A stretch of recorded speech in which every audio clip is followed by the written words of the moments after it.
Hi, I'm here to talk about Emperor Charles's rewatchability from Code Geass.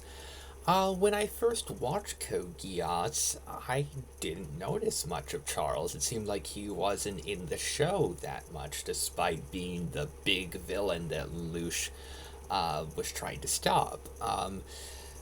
Rewatching Code Geass, I've definitely noticed Charles more. I do think that he's the type of villain that is really able to add so much to the plot and be such a fascinating character despite not having too much screen time and despite not showing up too often. I do think that he feels a lot more prominent in season 2 than season 1, but he still feels like a character that doesn't show up too much for a character of his importance, being the closest thing that Code Geass has to a main villain.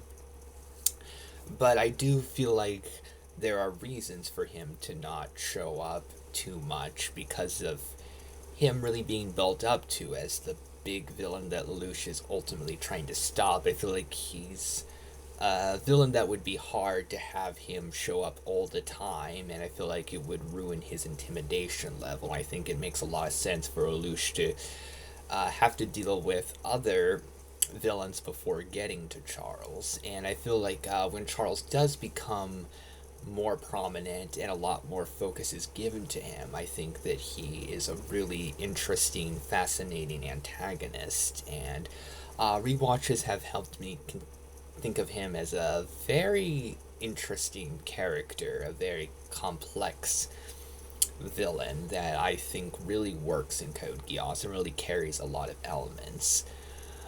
So I think that his earlier moments were great and his later moments were fascinating. Charles is a character that has become more interesting to me after having rewatched Code Geass.